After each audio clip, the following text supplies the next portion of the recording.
சிம்ம ராசி சிம்ம லக்னம் எப்படி இருக்கு? குட் தாங்க. நம்ம அஷ்டம சனி உங்கள் எல்லாருக்குமே தெரிஞ்சது தான். ஸோ கொஞ்சம் டஃப்பான டைம் போனாலும் நிறைய நல்ல விஷயங்கள் நம்மளுக்கு நடக்கிற மாதிரி இருக்குது. எந்தெந்த விஷயங்கள் நல்லதாக இருக்குது, எந்தெந்த பண்டிகைகள் வருது, இந்த பண்டிகைகளை பிடிச்ச பண்டிகைன்னு முக்கியமான நாளுங்க. இதில் எனர்ஜி பாயிண்ட்ஸ் இல்லை, எனர்ஜி டேன்னு சொல்லுவாங்க. வேலையில் ஏதாவது ப்ரொமோஷன் ட்ரை பண்ணுறதுனா ட்ரை பண்ணுங்க. ஏன்னா 1-1.5 வருஷத்தில் நம்மளை ஆஃபீஸ்லலாம் வச்சு செஞ்சிட்ருப்பாங்க. பெருசாக நம்மளுக்கு ப்ரொமோஷனோ ஒரு மரியாதையோ இருந்திருக்காது. சிம்மத்துக்கு ஜென்ரலாக பயங்கர மரியாதை இருக்கும். ஆனால் இந்த 1-1.5 வருஷத்தில் முன்ன இருந்த மாதிரி அந்த கெத்தை நம்ம இது பண்ண முடியாது. அது திரும்பி வரும் உங்களுக்கு. ஸோ வேலையில் ப்ரொமோஷன் இருந்தால் ட்ரை பண்ணுங்கள். ஏதாவது நல்ல அப்ரைசல், ஏன்னா இது பார்க்குற நேரத்துலலாம் ஆல்மோஸ்ட் ப்ரொமோஷனை டிசைட் பண்ணியிருப்பாங்க. ஸோ ஏதாவது ப்ரொமோஷன் இல்லைன்னா அட்லீஸ்ட் அப்ரைசல் நல்ல சம்பள உயர்வாவது ட்ரை பண்ணுங்கள், கண்டிப்பாக கிடைக்கணும். இது ஒன்று. இதுக்கு சில வழிமுறைகள்லாம் இருக்குது. நான் இப்போ இதுவும் சொல்கிறேன். உங்களுக்கு யாருக்காவது கிடைக்கிற நிலமையில் இருந்தால் நீங்கள் தனியாகவும் கன்சல்டிங் எடுத்து பார்த்துக்கலாம். நீங்கள் எந்த முயற்சி எடுத்தாலும் அந்த முயற்சியில் வெற்றி அதிகமாக கிடைக்கும்.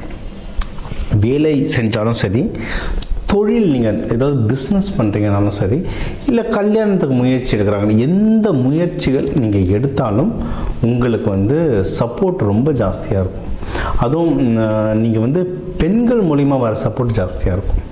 இப்போ இருக்க காலகட்டத்துக்கு பெண்கள் மூலிமா வர சப்போர்ட்ஸ் ரொம்ப ஜாஸ்தியாக இருக்கும். தாய்மார்கள், அக்கா, இல்லை ஆஃபீஸில் நிறைய சீனியர்ஸ் இருப்பாங்க. அக்காங்க எங்கே நான் ஒர்க் பண்ணும்போதே என் சீனியர்ஸ்லாம் நான் எல்லாரையும் அக்கா அண்ணன் தான் கூப்பிடுவேன். ஸோ அந்த மாதிரி அக்காங்க இருப்பாங்க, நிறைய உங்களுக்கு ஹெல்ப் பண்ணுவாங்க. இதை ட்ரை பண்ணி பார்க்கலாம். இன்னொன்று, நீங்கள் யாராவது திருமணத்துக்கு பார்க்குறீங்கன்னா திருமணத்துக்கான அமைப்பு இங்கே இருக்குது. என்னென்னா கொஞ்சம் உஷாராக பார்க்கணும். பேக்ரவுண்ட் வெரிஃபிகேஷன்லாம் கொஞ்சம் உஷாராக பார்த்துக்கணும். ஏற்கனவே கல்யாணம் ஆனவங்களுக்குள்ளே ஏதாவது ஒரு, ஏன்னா கொஞ்சம் கேப் இருக்க மாதிரி இருக்கும். இப்போ உங்களதில் கேது இருக்குது சிம்ம லக்ன ராசியில். அப்படியே 7ல் பார்த்தீங்கன்னா கும்பத்தில் பார்த்தீங்கன்னா ராகு இருக்குது. அதனால் கொஞ்சம் இழுபறியாக இழுத்துட்ருக்கோம். ஒரு சின்ன மிஸ் அண்டர்ஸ்டாண்டிங் போய் நடக்கும். ஒன்றும் இல்லைங்க. சித்திரை திருவிழா வருது. மீனாட்சி சுந்தரேஸ்வர் திருக்கல்யாணம் பாருங்க. நம்ம எல்லாராலையும் மதுரை போக முடியாது. ஏன்னா மதுரையை ஃபுல்லாக நிரம்பி வழிஞ்சிட்ருக்கோம். இப்போ டிவியில் பாருங்கள், முடிஞ்சு போச்சு. அந்தந்த ஊர் சிவன் கோவில்களில் திருக்கல்யாணம் நடக்கும். அதை பாருங்கள். ஹஸ்பண்ட் ஒய்ஃப்குள்ளே நல்ல அந்யோன்யம் வரும். மகப்பேறுக்கெல்லாம் யார்கிட்டனா ட்ரை பண்ணுறீங்கன்னா அது நடக்கிறதுக்கு நிறைய வாய்ப்புகள் இருக்குது. நீங்கள் திருமணம் ஆகாதவங்களுக்கு இந்த திருக்கல்யாணம் பார்க்கறது நல்லது. சித்ரா பௌர்ணமியில் விரதம் இருந்து வழிபாடு பண்ணுறது ரொம்ப நல்லது. நம்ம தமிழ் புத்தாண்டும் வருது. சித்திரை 1 தமிழ் புத்தாண்டு, அதில் வழிபாடு பண்ணுறது நல்லது. 3 நாள் சூப்பர் நாள் இருக்குது. தாராளமாக ட்ரை பண்ணி பாருங்கள். ரொம்ப மிக முக்கியமாக இருக்கிறது எதையும் கடன் வாங்கிடாதீங்க. கடன் தான் இப்போ சிம்மத்துக்கு பெரிய தலைவலியே. பணமும் கடனும் தான். கையில் அவ்வளோ சீக்கிரம் பணம் நிற்காது. வெளியே கொடுத்த காசும் வராது. நம்ம காசு அங்கங்கே மாட்டிக்கிட்டு இருக்கோம். இது ஒரு பெரிய தலைவலி. இப்போ சிம்மத்துக்கு அதான் ஓடிட்டுருக்கு. கொஞ்ச நாளைக்கு அப்படி தான் இருக்கும், சமாளிச்சிருவோம். அதனால் பெஸ்ட்டு கடன் வாங்காதீங்க. ஏன்னா கட்டி முடிக்கிறதுக்குள்ளே போதும் ஆகிடும். இன்னொன்று யாருக்கும் கடன் கொடுக்காதீங்க. அதை திருப்பி வாங்கிறதுக்குள்ளே அதை விட போதும் ஆகிடும். இதில் ஜாகிரதையாக இருந்துட்டிங்கனாவே ஜெயிச்சிட்டிங்க. அதேமாரி பணம் விஷயம் கணக்கு வழக்கு கரெக்டாக வச்சுருந்தீங்கனாலும் ஜெயிச்சிட்டிங்க. இது தவிர்த்து மீதி எல்லாமே சூப்பராக தாங்க இருக்குது டைம். சரிங்களா? நீங்கள் தொழில் முன்னேற்றங்கள் நல்லாயிருக்கு, வேலை முன்னேற்றங்கள் நல்லாயிருக்கு. ஃபேமிலியில் இப்போ ஒரு அமைதி வரும். ஏன்னா சிம்மத்துக்கு இந்த 1-1.5 வருஷத்தை நம்ம சொல்கிறது யாரும் கேட்டிருக்க மாட்டாங்க. ஜென்ரலாக இப்போ வீட்டில் அப்பாவும் அம்மாவும் சிம்ம ராசினா அவங்க வீட்டுள்ள வராங்கன்னு தெரிஞ்சாலே எல்லாம் கப்பு சிப்புன்னு போய் உட்காந்துருவாங்க. இப்போ பார்த்தா அதுவும் சட்டை பண்ண மாட்டேது. எல்லாருமே சிங்கத்தை சீண்டி பார்த்துட்ருக்காங்க. இப்போ ஃபேமிலியில் ஒரு அமைதி வரும்.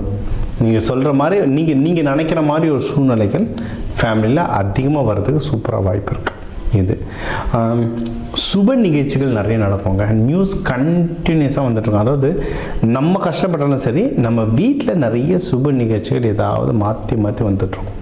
ஏதாவது வெளியூர் கோவில் போகிறதோ, எல்லோரும் சேர்ந்து குலதெய்வம் கோவில் போகிறதோ, இல்லை உங்களுக்கே ஒரு நல்ல ஃப்ரெண்ட்ஷிப்.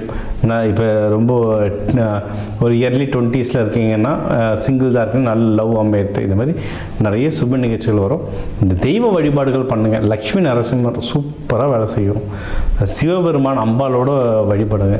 அது இந்த சித்ரா பௌர்ணமி, சித்திரை திருவிழாலாம் வழிபட்டு வந்தீங்கன்னா, அங்கே அன்னதானங்கள் கொடுத்துட்டு வந்துட்டிங்கன்னா இந்த சித்திரை மாதம் உங்களுக்கு ஒரு சிறப்பான மாதமாக அமையும். முடியும். இன்னொன்று இப்போ இந்த சித்ரா பௌர்ணமி வர்றதுனாலங்க சிம்மத்துக்கு, இப்போ சிம்மத்தில் உங்கள் கேது இருக்குது, அதனால் ஜீவ சமாதிகள் வழிபாடு சூப்பராக வேலை செய்யுங்க. சித்தர்கள், கேதுனாவே சித்தர்கள், சித்த புருஷர்கள், அவங்கள பிடிச்சிக்கோங்க. எல்லா ஊர்லேயும் ஜீவசமாதி இருக்குது. நம்ம இல்லைன்னு நினச்சிட்ருக்கோம், தமிழ்நாடு முழுக்க ஜீவசமாதிகள் இருக்குது. அதனால் நீங்கள் வந்து ஜீவசமாதிகள் வழிபாடு, அது சித்ரா பௌர்ணமின்றது சரியான பவர் இருக்கிறதுலே சரியான பவர். அதை கர்மா கழிக்கிற நாள் அது. பௌர்ணமி பவர், சித்ரா பௌர்ணமி வந்து சித்திரகுப்தனுக்கு ரொம்ப ஸ்பெஷல். அவர் தான் நம்ம கர்மா கணக்கெல்லாம் எழுதுகிறவர். அதனால் அவரை நீங்கள் அந்த நாளில் பிடிச்சிங்கன்னா ஒன்றும் ரொம்ப நல்லது. ஸோ அந்த பண்டிகைகள் பிடிங்க. இப்போ ஜென்ரலாக நம்ம முன்னாடி சொன்னது தான், ஹஸ்பண்ட் ஒய்ஃப்குள்ளே தான் ஒரு சின்ன கேப் வரும். சித்திரை திருவிழா வேண்டிங்கன்னா இந்த மாதம் வந்து உங்களுக்கு ஒரு அமோகமான மாதமாக அமையும்.